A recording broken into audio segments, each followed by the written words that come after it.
Lisa, do you want me on here? Do what? I'm sorry. I was just asking if I need to be on here. Oh, you're not asking me, Lisa. You're asking someone else. Yeah, sorry.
Good afternoon, everyone. It is 2:31, so I'm going to go ahead and get started with this session 5 of the Arkansas Historical Association's annual conference. I'm Jami Forrester. I'll be your moderator today, and I have been a professor of history, an Arkansas historian, and currently serve as the assessment coordinator for the Division of Social and Behavioral Sciences at Northwest Arkansas Community College here in Bentonville, Arkansas, for the past 14 years. I recently retired as the coordinator for Region 10 of History Day Arkansas and now serve as a consultant. This session marks my last official duty after serving 5 years as a trustee for the AHA. I currently am the Secretary Treasurer for the Arkansas Association of College History Teachers, as well as serving as a member of the Shallow Museum Board of Ozark History and the Washington County Historical Society. As of a few weeks ago, I found out that I was awarded the 2022 NWAC, or Northwest Arkansas Community College Fall Sabbatical, where I'll be able to write a reacting to the past game on research I've been conducting about the Buffalo National River and the controversies that ensued. So let's begin this session, and I'm going to introduce our first presenter. Now, there are a couple of things I do want to let you know of. There will be a Q&A after the session, and attendees can post their questions in either the Q&A feature or chat feature on Zoom. At the conclusion of this session, an anonymous survey will pop up after you've exited, and we'd appreciate it if you would fill that out.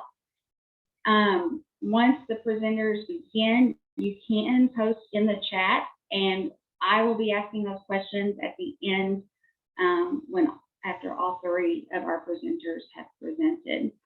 Are there any questions? No? Okay, well, thanks everyone for attending. It looks like we've got a pretty good audience, so I'll introduce our first speaker. This is Dr. Linda Jones, who is the Chair and Professor of Language Area Studies in the Department of World Languages, Literatures, and Cultures at the University of Arkansas. She has published articles in peer-reviewed journals such as the Modern Languages Journal, the Calico Journal, as well as the Arkansas Historical Quarterly. Her historical research centers on French and Native encounters along the Mississippi and anything relevant to French Arkansas history. Her recent book, The Shattered Cross, focuses on the first French missionaries from the Seminary of Quebec who served along the Mississippi, including among the Arkansas, during the early 18th century. Currently, she is writing an open education resource book focused on French and Native language encounters along the Mississippi during the 17th through the 19th centuries. As always, she is super excited to be a part of the Arkansas Historical Association and its annual conference. And even though she does not have a degree in history, this was what she put at the end of it: history rocks. So I thought that was a great thing. So please welcome Dr. Linda Jones and her class. If the students will give us a big wave. They are part of the European and Native American Languages class at the University of Arkansas. It's an upper level 4,000 level class. So we're happy to have them with us. Dr. Jones will be presenting Two Spirits, Persons of Consequence in Early Arkansas Native Communities. It's all yours, Dr. Jones. All right. Thank you. I'm glad to be here with you, and my students are excited to be with me, right? Right. Yes. Yay. Okay.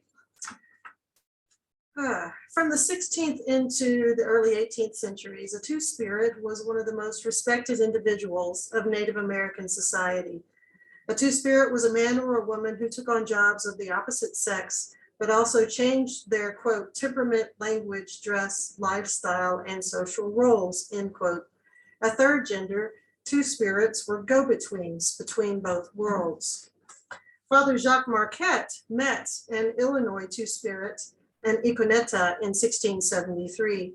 He found him odd, a man who gloried in demeaning himself, quote, to do everything that women do, end quote. He could war, but could not use bows and arrows, quote, weapons proper to men, end quote. During rituals and ceremonies, he could, quote, sing, but not dance, end quote.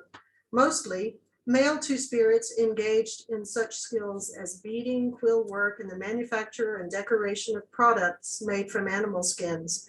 As for hunting, two-spirits, like women, could not hunt large game since their gender roles prohibited them from using bows and arrows. Instead, two-spirits, like women, were confined to preparing, transporting, and preserving meat procured by men. But two-spirits were also believed to have spiritual powers. As Marquette witnessed, quote, they are summoned to the councils and nothing can be decided without their advice, end quote. These individuals were considered manitou, quote, spirits or persons of consequence, end quote. During warfare, a two-spirit might join in the fighting with clubs and later on handle fallen warriors or enemy scalps and direct victory ceremonies. Indeed, warriors desired a two-spirit's presence in war. For them, a two-spirit's, quote, special connection with the supernatural and his ability to marshal spiritual power on their behalf held far more importance to members of a war party, end quote. In fact, in the early 18th century, some Ojibwa men actually had sex with a two-spirit named Yellowhead, himself an accomplished warrior, to acquire his fighting ability and courage. Well, since we're on the topic of sex, two-spirits most often formed sexual relationships with non-two-spirit members of their own sex. But some were also heterosexual. They married women and fathered children, all while performing women's day-to-day tasks, such as dressing hides or agricultural labor. In short, a two-spirit could be asexual, bisexual, heterosexual, or homosexual, but never did a two-spirit have sex with another two-spirit. Well, how did one become a two-spirit? Well, they emerged in two ways. In some instances, a young boy became a two-spirit during his youth or childhood.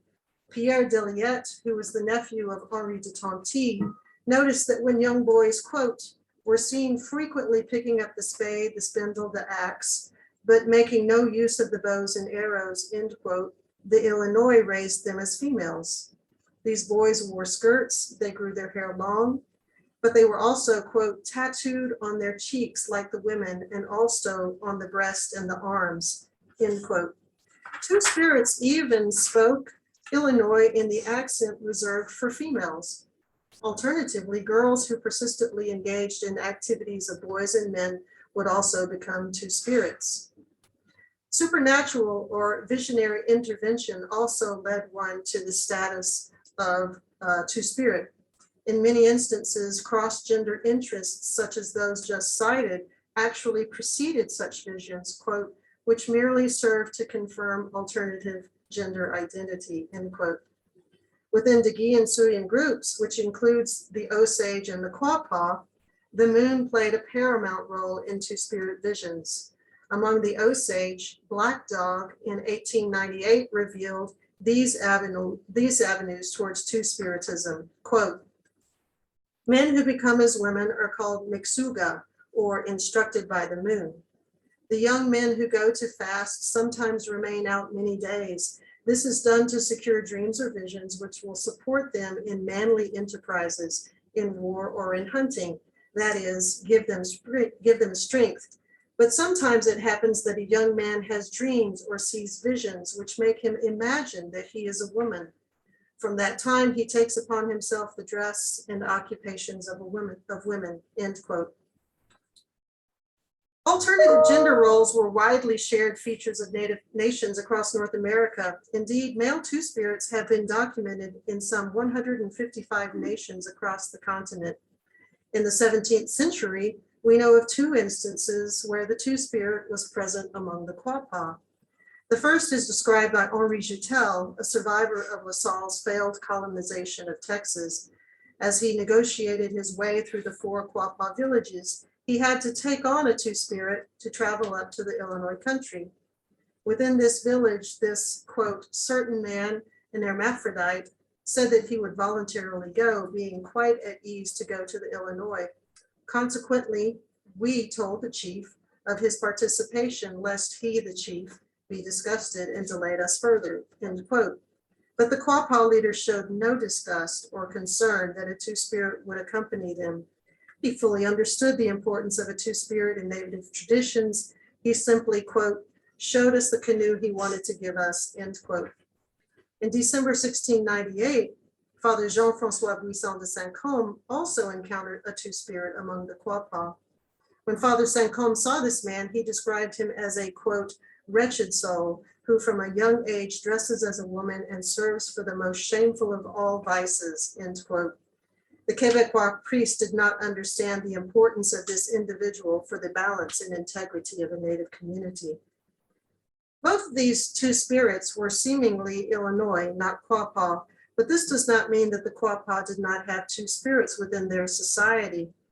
Indeed, when La Salle first encountered the Illinois, he reported on the diversity of their village, with the Quapaw listed as one of its many inhabitants.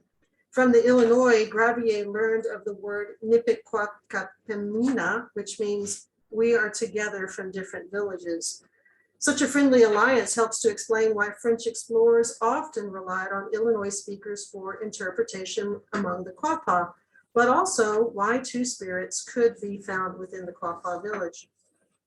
Linguistically, the Osage and the Quapaw and all other Degi and Suya nations had similar words for the two-spirit, all of which meant instructed by the moon. Further, Quapaw-related groups, including the Omaha and the Osage, both had two spirits among them. In particular, when the French artist Victor Tixier traveled through Osage country in 1839 and 1840, he met a warrior known as La Berdache, who lived with the chief and his wife. Previously, this man had been called, quote, one of the most distinguished braves, end quote, of the Osage. But one day he quit fighting and, quote, never left the head chief, except when the latter went to war, end quote. When Tixier met this retired warrior, he noted his, quote, extremely effeminate appearance, end quote. Finally, balance, order, and unity were vital to Quapaw culture. Each person in their community participated in the life of their nation. Shamans in particular ensured that the power of Wakonda, the Quapaw's primary spiritual force, was immersed into the lives of all of their nation. Wakonda, a joining of male and female life forces, held everything in balance. Two spirits were long celebrated for their spiritual power, their representation of balance within Native societies. But during the earliest of encounters, Europeans referred to these individuals as immoral, perverse, disgusting, unnatural. Indeed, the term berdache that comes from the Persian word berdaj referred to a boy who was a passive homosexual partner. Both the Spanish and French utilized the term berdache and gave two spirits a bad rap. But these early missionaries missed the importance of the two-spirit by making gross assumptions through Eurocentric eyes, rooted in a worldview that permitted only two genders. The two-spirit deeply challenged the French view of the world. Frenchmen did not like this individual literally tossed social and divine hierarchy on its ear. They did not like that the world order was messed with, that the two-spirit had prestige and power. In short, Europeans were quick to judge and sometimes misinterpret what they saw. Case in point, Native men sometimes were forced into wearing women's clothing, not because they were two spirits, but because they were disgraced warriors. Among the Osage, young men were carefully watched when they first went to war. If any showed cowardice, they were compelled to dress as women and perform women's roles. Jean-Bernard Bossu, a French naval officer who traveled throughout the Mississippi River Valley during the 1750s, also identified one transvestite as a disgraced warrior. Quote, they are called old ladies, and even the women scorn them, end quote. The degraded man, however, restored himself to a position of public honor only after successfully performing an especially brave military feat. To be clear, shamed male warriors were not two spirits. Nonetheless, because of their lack of understanding and the clear visual presence of cross-dressing and role changing, Europeans lumped cowards and two spirits into the same pile. Prior to European contact, a two-spirit benefited the community since he or she was able to see the world through the eyes of both genders at the same time. For a Native community, such an individual was, quote, a gift from the Creator, end quote. Indeed, Native peoples had no problems with gender variance and believed that such individuals, quote, made unique contributions to their communities, end quote. As one Crow elder remarked in 1982, quote, we don't waste people the way white society does. Every person has a gift, end quote. Two spirits who wore women's clothes and did women's work became artists, innovators, ambassadors, and religious leaders, while women sometimes became warriors, hunters, and chiefs. Same-sex marriages flourished, and no tribe was the worst for it until the Europeans arrived. People who were different in terms of gender identity or sexuality were respected and integrated. Well, European contact changed their status, and Americans further destroyed this important societal tradition. George Catlin, great artist that he may have been, regarded this two-spirit as, quote, one of the most unaccountable and disgusting customs that I have ever met in the Indian country, end quote. So revolted was he by it that he wished, quote, that it might be extinguished before it be more fully recorded, end quote. American religious leaders denounced two spirits. Government officials forced them to do men's work, and boarding school teachers punished children for inappropriate gender behavior. As American attitudes towards homosexuality were adopted within Native communities, families often prevented their own members from becoming a two-spirit. Among the Winnebago, for example, once the last known two-spirit attempted to fulfill his role, his own brothers, quote, threatened to kill him if he put on a skirt, end quote. To overcome their threat, the young man chose to wear a combination of male and female clothing so that he would not die if he, quote, at least attempted to follow the directions given him in his vision from the moon, end quote. For that matter, no longer do the Quapaw or Osage translate two-spirit or Mixuga as instructed by the moon. Instead, they use terms such as lewd man, hermaphrodite, homosexual, rather than its true historical meaning. For many Native peoples, the two-spirit became, quote, something we want to forget about and not talk about, end quote. Nonetheless, there is hope. Michael Red Earth, a gay-identified Dakota Sioux, recently wrote, quote, once I realized that this respect and acceptance was a legacy of our traditional Native past, I was empowered to present my whole self to the world and reassume the responsibilities of being a two-spirit person.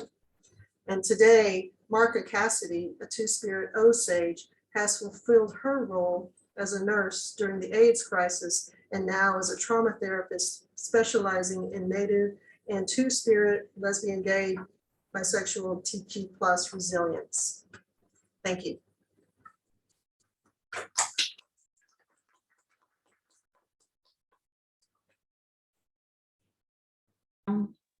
Thank you, Dr. Jones, for that. Excellent presentation. And let's see, our next presenter will be Ms. Lisa Childs. And let me do a brief introduction for you, Lisa, and then we can get started. Now, Lisa Childs is working on her MA in History at the University of Arkansas. She has a JD from Loyola, I never do this right, Loyola University in Chicago, and a PhD in Genetics from North Carolina State University, and is a patent attorney. Last year, she received the Susie Pryor Award for the Best Unpublished Essay in Arkansas Women's History for her article on women homesteaders in the Ouachita Mountains in southwest Arkansas. Lisa's presentation continues her focus on community in the foothills of the Ouachita by considering a community's response to the FBI investigating a Japanese Arkansan loyalty. Now, Ms. Childs, I have to add to this. My mother tells a story when she was working for the Census Bureau in Washington, D.C., that there was a lady that was looking at the records from the Ouachita and was like, Jean, come here. You have to tell me how to pronounce this. Is it Ouachita? And so I have yet to get that out of my head every time I see Ouachita in writing. So I will leave that with you.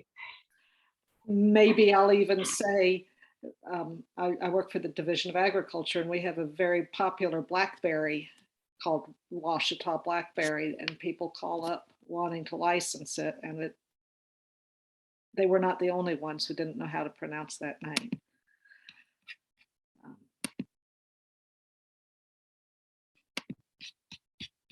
Hang on, I can only do one thing at a time. Okay. So thank you, Jami.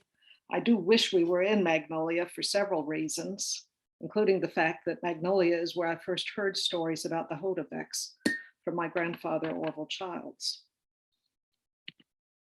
In 1944, Representative W.F. Norrell announced that there were just 3 people, Japanese people in Arkansas before Pearl Harbor, and he expected for there to be just 3 after war's end, when we suppose he expected the internment camp in Arkansas to close, and he hoped that the Japanese American people who were unwillingly settled there would have a miserable enough experience that they would leave Arkansas. But what about those 3 Japanese Arkansans? Well, to begin with, there were probably 4, but the census taker missed one in Hot Springs. 3 of them were single men, but the 4th was Mrs. Otsuni Hotovec, who had been living in the Duckett community in the Ouachita Foothills east of Wicks for 15 or 20 years. Of these 4, she is the only one the FBI investigated. In late 1942 and on into 43, the FBI and the local U.S. Attorney's Office, G-Men all, interviewed men who were her neighbors, her employees, her postmaster, other government officials, and her husband about whether she measured up to their idea of what a good, loyal American citizen ought to be. How did this come about? Well, sometime in late 1942, J.C. Petros made a phone call. J.C. was short for John Calvin. He had a brother named Denver, Colorado, so I think he had the better of the naming in that family. Anyway, J.C. or Pete called up the FBI in late 1942, probably after Pearl Harbor. He was the manager of the Revillo Hotel in Little Rock, just about where the Doubletree is now on Markham Street next to the old State House. And he had things they needed to know. In FBI speak, he telephonically communicated with the Little Rock office to let them know there was a full-blood Japanese living on a farm near Wicks in the foothills of the Ouachita Mountains. This set off an investigation involving 5 FBI men, 6 men in the U.S. Attorney's Office in Fort Smith, more of them in New Orleans and in Brownsville, Texas, 4 men in the Wicks community, 4 men living in Mena, plus Mrs. Otsuni Hotovec and her husband, James A. Hotovec, or Hody. These local men, at least from what the FBI reported, dealt largely in platitudes and generalities, which rolled her and her husband in a single unit. They were both good, loyal American citizens, not in the least subversively inclined. Everybody is fond of them. They live a rather quiet life. All this fuss was to check on a woman who was otherwise best remembered 80 years later for things any Arkansas woman of her era wouldn't mind to be remembered for. Her Christmas and Easter presents to school children at the Duckett Community Schoolhouse, like a Shirley Temple doll and a fancy tea set. Her desserts, embroidering a set of 7 tea towels for a wedding present for the grandchild of neighbors, comforting a small child when her parents couldn't pay attention to her. She was a beloved babysitter for a school teacher's only child. And she got caught using a bad word she had learned from her husband to describe Judas in church school. My daddy's cousin, Wanda Barton, still grieves a little that she couldn't get back to Mena in time to introduce Ms. Hotovec to her daughter, Robin, after Wanda lost her first child soon after birth. Couldn't get back before Mrs. Hotovec died in 1964. As Mrs. Hotovec's tombstone put it, her Christian fellowship has enriched our hearts. The Hotovecs, like many other people living in the Duckett community in the 1940s, came from somewhere else. They just came a little further than most people. Mr. Hotovec was born in Nebraska.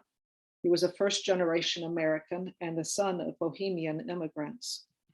Mrs. Hotovec was born in Nagasaki, Japan, and married Hody in the Philippines in 1905 before coming to the United States in 1915. They had no children. In 1928, they successfully claimed a 160-acre homestead in North Howard County, one of the last bits of government land in the area, and so hilly you couldn't set a bucket down flat, let alone build a house. So they built their house on land they didn't own and paid my grandmother rent, my great-grandmother rent, or so that story goes. Because Hody had an Army pension, they had ready cash for technology, which their neighbors remembered long after. Indoor plumbing, a kerosene refrigerator, a battery-powered radio, a car, a gasoline power plant to power the ice cream machine.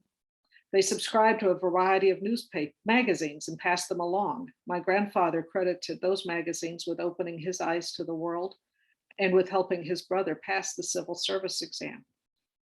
They employed people directly too, from regular farm work to blackberry picking in the summer, and they shared their bounty with the community. By Pearl Harbor, Hody was 62. When he filled out his draft card in April, he said he was employed by the US government as a retired soldier and that he was a retired Army officer. He had made captain before he retired. Ms. Hotovec was a bit younger at 56. They often spent winters in Brownsville, down in South Texas, where they had also had good friends. But Petros's phone call meant the FBI opened a case in the category of internal security, alien enemy control -J. It seems likely that sometime in late 42 or early 43, two FBI men by the names of Donald Joseph Condon and Willis Reed Hammond took the train from Little Rock West, where they picked up the Kansas City Southern, to Mena, where they split up. Condon interviewed men in the Howard County seat of Mena, and Hammond went on down to Wicks, where he interviewed 3 more men about Ms. Hotovec. Jim Miles, who had worked for the Hotovecs, Alec Parson, newly made postmaster, and my dad's uncle, Only Childs, who owned a general store in Wicks. None of the men being interviewed were that worried about a Japanese woman living in the community, even according to the FBI's account. Miles described the Hotovecs as good, loyal American citizens and recalled a photograph of her when she was naturalized. Postmaster Parsons said he didn't know what her first name was, and indeed it was his opinion that nobody in the community knew her first name. He told the G-men about the many instances he had talked to her. They lived on the farm her husband operated, and he had a good government pension. He felt confident that no one in the community regards her as being engaged in un-American activities. And as proof of that, he reported she never got mail, which always makes me sad to think about.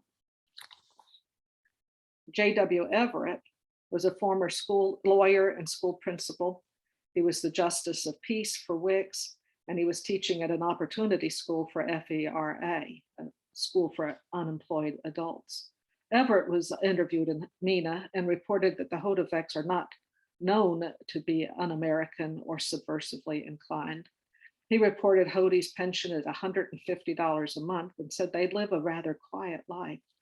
Unlike Parsons, he said Mrs. Hotovec didn't talk much as she has difficulty talking English, but she was very well known and very well liked. Now, my great uncle Only Childs believed Hody was from Maine, not Nebraska, at least according to the FBI files, but he knew the Hotovecs met in the Philippine Islands while Hody was in the Army. Some others in the community would remember as being from China or maybe Korea. He reported they were well liked, very good and respectable people, and she had a congenial attitude and cooperativeness. 60 years later, his son told me how he recalled this conversation. He would have been about 12 at the time.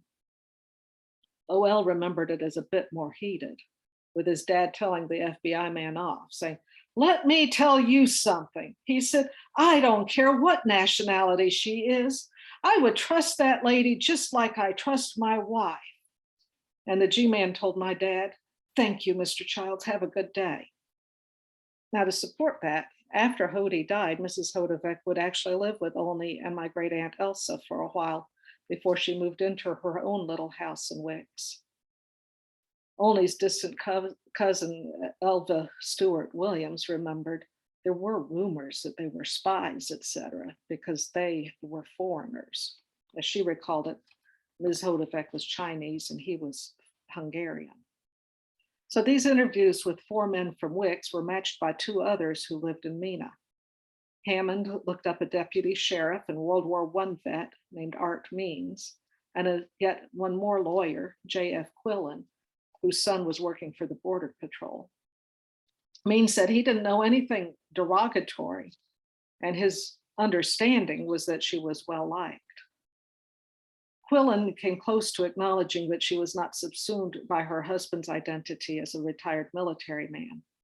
He said that she was highly respected in Wicks, but because of her race, she was naturally looked upon with suspicion. But he has never received any information to the effect that she was un-American or subversively inclined. Hammond also interviewed the Hotovecs themselves at their home 9 miles east of Wicks. He doesn't report how he got there, but by that time there was a county road, and I think the Duckett School had consolidated into the Wicks School, meaning that there was by then a bus route. And the Hotovecs had a car, so it was probably drivable. The report is fairly dry. Hammond looked at their marriage certificate and Mr. Hotovec's discharge certificate from the Army. He wrote up a physical description of her. They discussed her entry into the United States via San Francisco. She came in on the US troop carrier Logan in November 1915. Mrs. Hotovec told him that she believed that there were no records kept, as she became engrossed in conversation with a captain who told her that she needed no papers and marriage to her husband was sufficient. Hammond, or perhaps a secretary with initials RP, typed up this report, concluding that neither he nor Condon found any evidence of un-American behavior. But they sent a copy of the report to the US Attorney in Fort Smith, which set off another round of government men figuring out what to do about Mrs. Hotovec, or as the FBI put it, for an opinion relative to the citizenship status of subject. The US Attorney's Office, or rather the men in that office, concluded that she did need to register under both the Alien Registration Act and the Alien Enemy Registration Act. They graciously declined to prosecute. Even though Japanese Americans were interned just 200 miles east at Rohr, that spring or early summer, the Hotovecs went down to Brownsville, Texas, where Immigration and Naturalization Services reported she hadn't yet registered as an alien enemy, nor had she gotten a travel permit to go to Brownsville. The US Attorney in Fort Smith again graciously declined prosecution, and the Brownsville US Attorney let her go home again that summer. None of these government men mentioned that they spent any time talking to the women of the community to evaluate the trustworthiness of Ms. Hotovec. Instead, they talked to the men. Even the traces of women besides Ms. Hotovec are thin. The initials next to the FBI man's name typing up the report. The secretary's initials, RP, FWN, VEE, might be women. Ms. Hotovec's postmaster didn't even know her first name. But the men in Polk and Howard County did enough, along with her own satisfactory interview, to establish that although she was an alien enemy, she was also a good American.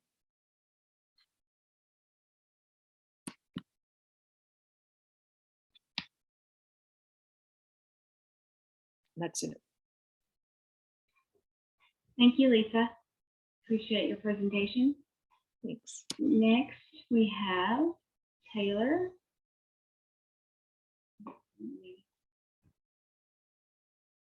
Okay, so Taylor Cash comes to us from the University of Arkansas. He is in his last semester of his Master's of Arts in History and is currently finishing up his thesis this semester. Last year, he was awarded the Mary Hedges Endowed Scholarship and has recently accepted a job as an upper school history teacher at the new school in Fayetteville, Arkansas. Taylor's talk today is based on his thesis and is concentrated on the internment of Japanese Americans and imprisonment of German prisoners of war in Arkansas. The title of his presentation is From Jerome to Dermott, Race, Gender, and Sexuality in Japanese American and German POW internment camps. Taylor, we welcome you, and it's your turn. Awesome. Thank you so much. I really appreciate it.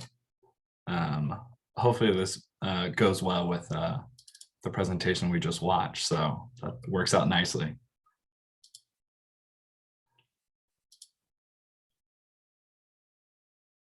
All right. So yeah, thank you very much. Hi everyone, my name is Taylor Cash, and my presentation today is based off of my master's thesis that I'm currently in the process of completing. Therefore, this talk today is a very brief summary of a much longer paper and my findings and research that I've been doing over the past 2 years. So here is kind of the main argument of my thesis, and I promise this is the most words that'll be on a slide for me today, but I'll read it for you guys. But by analyzing the spatial realities of both the Jerome camp and Camp Dermott, it becomes clear that federal authorities regulated the daily lives of Japanese Americans with more surveillance and vigor than they did German prisoners of war. This difference in treatment reveals a deeper understanding into how the US government interpreted race, national identity, and citizenship during World War II and Japanese American internment. The comparison between Jerome and Dermott reveals that the US government in Arkansas saw German POWs as closer to equals than Japanese Americans, and thus more deserving of better resources and conditions. Here, once again, it is clear that the ability to be American, in quotes, is predicated upon skin color rather than legal citizenship status.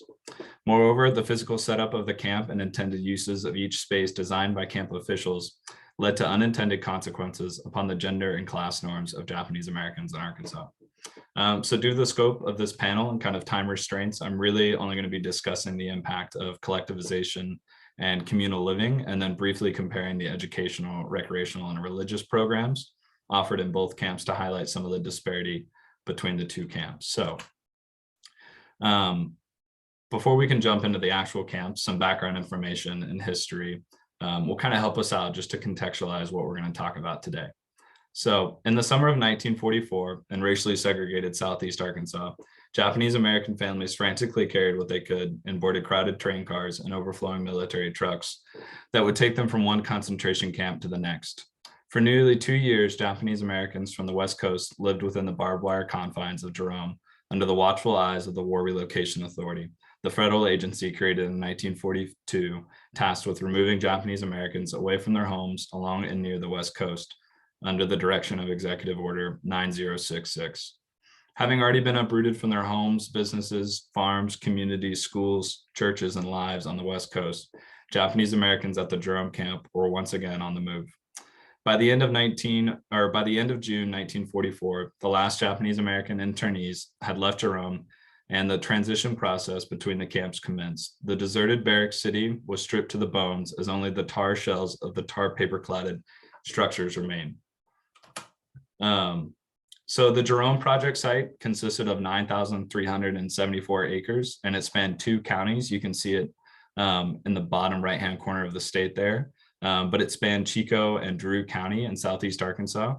The MA area was about 1 square mile long and located along the western edge of the project, just east of Highway 165. As for the German POW camps in the state, Arkansas ended up with 3 main POW camps, Robinson, Chaffee, and Dermott. And each camp utilized pre-existing government facilities, and each site was unique, but for today's presentation, we're only going to be discussing Dermott. So the War Department, which was in charge of German POWs in the state, did its best to take advantage of the buildings, fences, roads that remained from Jerome. However, the fact that the WRA had sold and shipped much of the furniture, structures, and materials from Jerome forced the Provost Marshal General's office to build much of the camp from scratch. In his book, Concentration Camps on the Home Front, John Howard claims that as towns, Jerome and Rower were largely successful in generating the material foundations of day-to-day life. This, as Howard points out, is in large part due to the combined energies and efforts of Japanese Americans and camp officials. The WRA centrally organized food, shelter, and clothing and adequately met the inmates' barest basic needs. This by no means states that life in the camp for Japanese Americans was comfortable or that the WRA provided everything they needed. On the contrary, Japanese Americans' time in Jerome is a testament to the human capacity to survive and work to make any situation as bearable as possible. However, the collectivization of meals, showers, bathrooms, and living quarters had unintended consequences on the gender, family, and class norms that existed prior to internment. So families who until very recently lived in suburban homes along the West Coast were forced to live within small, cramped apartments in Jerome that had little furniture outside of the beds and a single wood stove. The lack of privacy and shared communal space shifted family roles and dynamics. Prior to internment, most Japanese American women were responsible for many of the domestic chores associated with running a house or farm. However, due to the collectivization of meals and the lack of kitchen inside the barracks, women had more autonomy and free time to engage in activities and jobs outside of the home. Not every block was designed to house families, since not all Japanese Americans at Jerome were married with children. Block 1 was set up to house approximately 200 unmarried men and was situated at the far northwest edge of the camp. Its inhabitants mainly consisted of unmarried Issei men who had very little, if any, family in the United States. The existence of a completely sex-segregated living space provided an area of the camp where men could regularly develop friendships, relationships, and same-sex intimacy with one another. Using the arguments and analysis found in Peter Bogue's book, Same-Sex Affairs, regarding all male living spaces, such as Block 1 in Jerome, it can be concluded that such a spatial reality would cultivate intimate interactions, such as the sharing of beds, cots, and even bodies. Showers were also all male spheres. Oh, I lost my place. There we go. Sorry, my notes, I got lost where I was there. Okay, there we go. Showers were also all male spheres within the camp that allowed for similar interactions that would not have been accessible prior to internment, except perhaps in the local YMCA gyms that Japanese Americans were forced to leave back home. Childcare was also impacted by collectivization and economies of scale. Mothers' education programs, well baby clinics, and infant care provided Japanese American parents with resources and programming. Moreover, attending school in the camp was mandatory for Japanese American children. The school year was also much longer in the camp to account for all the time that children missed during the lengthy and horrendous process of removal. Prior to incarceration, some of the children on the West Coast stayed home from school during specific seasons to help with the family farm or small business. Furthermore, increased and mandatory education benefited Japanese American girls, since the education of sons sometimes took precedence in some families prior to the war. So now we're going to move on to talking about the mess halls in the camp. The collectivized nature of cooking and eating meals shifted opportunities for women in the structure of families. Moreover, this collectivization of labor reconfigured the gender division of labor in the mess halls, as is the case for labor in general across the camp, as men took on roles as cooks and chefs with uniforms, and women usually served and washed dishes. Women who were once burdened with the domestic chores, such as cooking and cleaning, now took home wages over which they had substantial control. The cafeteria-style layout of the mess halls also changed family structures and values, as men, women, and children often dined in separate generational and gendered groups. Thus, fathers and husbands were no longer the patriarchal head of the household at the dining table, and no longer had the control they once held over the whereabouts, actions, or earnings of their wives and children. But like those imprisoned in Jerome, German POWs at Dermott experienced the collectivization of their meals, showers, bathrooms, and living quarters. However, German POWs at Dermott were far less regulated and granted far more resources by the federal government. This disparity in treatment, regulation, and resources reflects the fact that federal authorities treated German POWs better based on the color of their skin.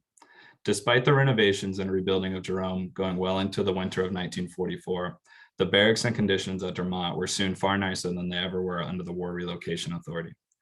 In addition to the standard military-style barracks with bunk beds set up for lower-ranking officers and some enlisted men, The Provost Marshal General's office also built 13 new buildings using the bones of the barracks from the WRA camp. These barracks each contained 4 apartments each for possible future occupancy by German prisoner of war general officers. Each apartment had 1 to 2 bedrooms, a kitchen, a living room, a bathroom with a shower, hardwood floors, and a front and back door. This was far more space and amenities than were allotted Japanese Americans at Jerome, who had 1 room per family with no furniture besides a bed or 2 and a single wood-powered stove. Additionally, unlike Jerome's barracks with holes in the tar paper, which allowed elements such as rain, snow, sand, and wind to blow into the apartment, Dermott's apartments were fully insulated. Moreover, while the WRA forced Japanese Americans to use shared bathrooms and showers with other barracks in their compound, these German POWs had running water in each of their separate apartments. This disparity in conditions between the camps further cements the fact that German POWs were treated far better than Japanese Americans in Arkansas. The fact that German POWs were granted more freedoms and better living conditions than Japanese Americans comes as little surprise to most historians, but being able to use a singular spatial reality that both groups lived within provides rare physical evidence for this truth, which allows for a deeper analysis that is based on more than just documents and records. So now we're going to move on to education. But as far as education goes in both camps, federal authorities sought to indoctrinate Japanese American youth in the primary and secondary schools at Jerome versus impress German POWs at Dermott with a plethora of higher education level courses that were offered. The education program at Jerome was similar to other WRA camps in regard to scope, offering K through 12 school programs. In the eyes of camp officials, Japanese American children were far more assimilated than their Issei parents, and thus there was more of a chance to indoctrinate them into mainstream American society. But this mission to instill American ideals of classical liberalism, while incredibly ironic since they were teaching about life, liberty, and property to children held inside a concentration camp, stopped at the 12th grade as Arkansas Governor Homer Atkins passed state legislature that did not allow Japanese Americans in the state to take college credits remotely in the camps. As at the other WRA camps, the teachers at Jerome were a mixture of white teachers hired from the outside and then inmate Japanese American teachers. Despite the relatively high salaries, turnover was high due to the difficult conditions at the Jerome schools. The white teacher staff was augmented with inmate assistant teachers, all of whom who had some college training or college degrees, but most of whom lacked experience given that few school districts in California would even consider hiring Nisei teachers. There were about 100 educational staffers at Jerome, and Southern racial attitudes held by teachers were a problem in some cases. In a 1944 interview, Chiyoko Elizabeth Suzuki, an inmate teacher, recalled that some of her colleagues didn't like my methods of teaching about racial tolerance so much. She added that many of them had patronizing attitudes towards Nisei students, and I had to combat actively against that. It was much worse in the high school than in the elementary school. So here we can see a battle for the hearts and minds of Japanese American children between white Arkansan teachers and Japanese American teachers. In contrast, German POWs at Dermott were offered hundreds of college-level classes as the US government attempted to impress German inmates. Nearly 90% of all German POWs in the state were enrolled at some point in college correspondent courses sponsored by the University of Arkansas. At Dermott, there were also 300 POW instructors teaching a catalog of 439 courses over 200 subjects, totaling more than 13,000 student classroom hours per week. Dermott also had a massive library of books and specimens that included nearly 9,000 volumes valued at nearly $200,000. The sheer difference in the resources allotted to Japanese Americans versus German POWs speaks to the viewpoint. In fact, the federal authorities saw German POWs as more assimilated or possible to assimilate than Japanese Americans, despite the fact that more than 70% of Japanese Americans in the camps across the United States were US citizens. For various reasons, such as the late arrival of inmates as the winter began, the lack of completed facilities, and the woodcutting crisis, among other things, recreational programs at Jerome got off to a slow start. Initial programs started by inmates were things that required no money or equipment, such as community-led talent shows or sing-alongs. However, various sports leagues such as baseball, softball, football, volleyball, and judo began to develop over the calendar year of 1943. The WRA certainly provided funds and equipment necessary for these recreational endeavors, especially those that resembled stereotypical American pastimes like baseball, basketball, and football. However, once again, the funds allocated to Japanese Americans came nowhere near those offered to German POWs at Dermott. German soldiers at Dermott accumulated more than 200 musical instruments, including several organs and pianos, which valued in total over $30,000. At Dermott, concerts were regularly held, including one in June 1945, which lasted nearly 4 hours and was put on for visiting Swedish YMCA inspectors. In addition to concerts, Germans at Dermott viewed at least 2 to 3 British or American motion pictures each week. Federal authorities often prided themselves on how little they could spend on Japanese Americans at Jerome, and prided themselves equally on how much they could spend on German POWs at Dermott. The US government did not deem Japanese Americans as worthy enough to impress with higher education, books, instruments, and movies. I'll do the religion part pretty quickly, but with a mixture of Christians and Buddhists at Jerome, federal authorities passively discouraged Buddhism and actively supported organizations, speakers, and programming for the camp's Christian church. For German POWs at Dermott, US authorities did little in terms of interfering with their religious practices, since the majority of them were Christian and thus a part of the religious majority in America. So in conclusion, my research has given me evidence and insight into the disparities between Japanese Americans and German POWs, both held at internment camps here in Arkansas. This evidence leads me to conclude that interpretations of race, national identity, and citizenship were predicated upon skin color rather than citizenship status. Japanese Americans were, at least in treatment, othered by the design of their spatial realities, as well as their treatment by their captors. German POWs, though un-American in citizenship, ostensibly benefited from cultural similarities to American society, being less surveyed and restricted within their respective internment camp. And that is it. Thank you, Taylor. Appreciate your presentation. And before we get started with the Q&A, I just wanted to say I see a lot of longtime friends and former colleagues, as well as some of my former students and some of the professors I learned a great deal from at Arkansas State and the University of Arkansas on here. So we have a very large audience as well for our panelists. I believe I really wish we were together so we could say hi and catch up on old times. But with that being said, I think our panelists did an excellent job in relaying their research to us through their presentations. I'm going to start off a question with Taylor. I do have a question for you, so if you come back on camera. I just actually have my Arkansas history class read Calvin Smith's 1994 article, where he was looking at Japanese internment and German POWs and comparing them. And I said to them, I wish somebody would update this article from current research that is out there. If there's anything that you could add to that article, what would it be? That's a great question, and it's a good article. I think, you know, the comparison definitely has limitations, just given the, you know, at Dermott, you know, there aren't women and children, and they're military men. But I think there are areas where you can really kind of make those comparisons.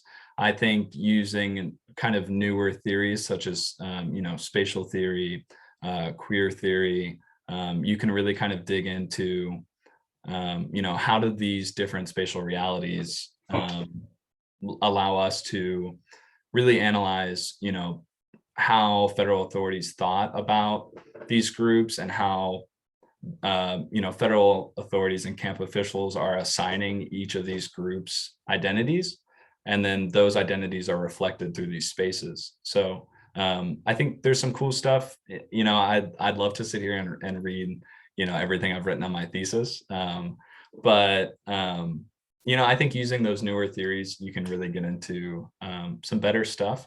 And then obviously you kind of have to acknowledge that there are limitations to comparing these two. But, you know, this is a rare occurrence, and you can bring in, this is one, you know, there's a set acreage of land with, you know, one camp where these two groups are held, but then they're also held within, you know, the segregated South. So I think you can do a lot with, okay, how are these, what's the power dynamic between these groups and then the segregated cities around them, and how do these groups interact when they're outside of the fences of the camp? Because both camps are pretty permeable in terms of Japanese Americans going out to the towns around, and same with German POWs. And then you can see, you know, how are those interactions? How do they confuse the color line of, you know, the segregated South? So there's a lot of cool stuff to be done. You know, it's an exciting topic. It's fun. I obviously like it, I'm biased. So there is a follow-up question for you as well, Taylor. Your research is super interesting. What encouraged you to look at internment from this perspective? That's the first question, though. And then, are there archival collections that have been particularly helpful in your research?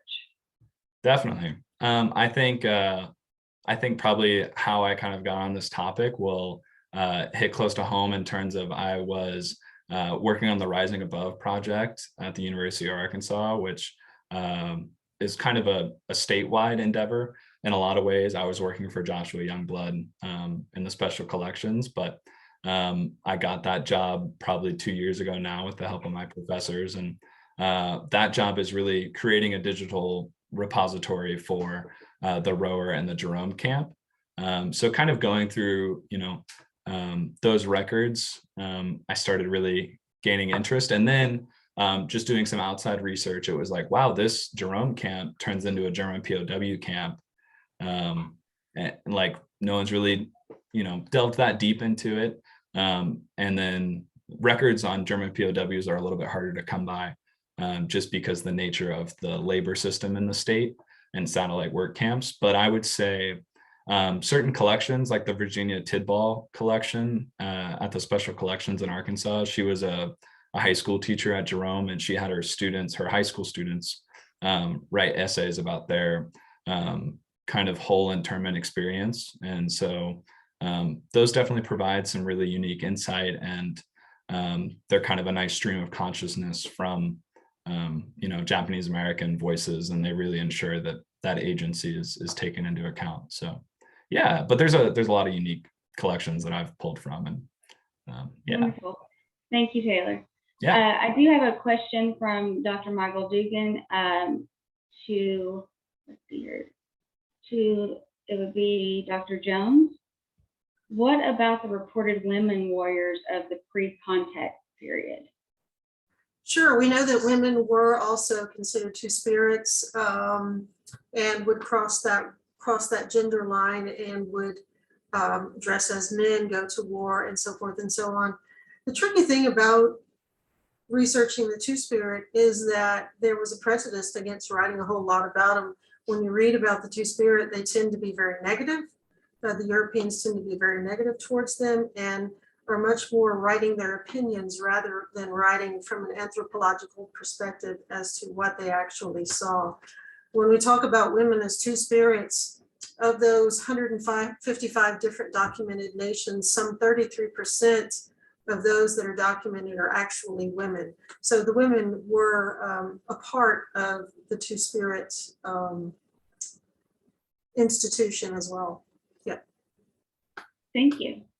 I only have a couple of comments so far. Malin Rice says, what a great story from Lisa Childs. I hope a book is in the works on this brave lady who withstood the suspicion of her day. And then Kelly Jones writes, Lisa always has the most fascinating research going on. So I thought, Lisa, you would appreciate those comments. I'm going to wait just another minute. Let's see if we've got another one. Let's see here. Yes, David Ware for Taylor. So Taylor, here's David Ware says, some years ago, I heard a presentation by Dr. Benson Tong, who advanced the idea of the internment camp experience contributing to the feminization of Japanese American males. He was fascinated by the outcomes of men taking on traditional female roles, such as cooking and doing the laundry. I do not remember that he included POW camp populations in his study. Thank you for this interesting and good presentation. So I think that's more of a comment than a question, but there you go. Yeah, I actually had a portion on the laundry and kind of the communal aspect of that. And I actually cut it, but for time. But now I wish I didn't, and I'm really sorry. But yeah, hopefully I can send a completed thesis to him soon. Well, we'll have to wait and read your thesis then. Are there any other questions or comments? Oh, okay. Holly Childs would like to ask Lisa, what would have happened to Miss Hotovec if she hadn't measured up? Well, strangely enough, that would be my mother. But I don't know, actually. I presume that's a great question, and I should look into, I mean, obviously she had to register under the alien enemy. Taylor, do you know? The only removal that I'm aware of was done from the coast inward. Yeah, I think since she's not in that demilitarized zone, and then obviously, like you said in your presentation, her marriage, I think would have excluded her from any of those things. But there's some interesting narratives around people who were dating and then decide to get married because one of the two parties was Japanese American. So it didn't yeah. sound like that was going to be the fact that she was and the postmaster were working under the impression that because she'd been married in 1905, that of course she was a citizen just by, or naturalized by virtue of the marriage. And they didn't think that was going to be so. I suppose, given that they were willing to intern Japanese Americans, they probably could have taken her away if they had found a good reason to, but I'll have to read the actual law, I would say, and see what it had to say. Thank you, Mother. That was a good question. Thanks, Mom. Right? It was not a setup, because if it had been, I would have been able to answer. So Mom got you on that one, Lisa. Right? All right. Taylor David Ware commented also, the state archives will be happy to have a copy of your work. No pressure though. All right, I'm not seeing any more questions or comments. Y'all, panelists, do you see anything? Not. All right, well, let me just conclude then with a thank you for everyone who's attending. Thank you, panelists, for your wonderful presentations. I would like to say that the next session, session 6, begins at 6:30. So don't forget to come to our 6:30 presentation on famous women in Arkansas history. And please don't forget to fill out the survey that will pop up automatically when you leave this session. So have a great day.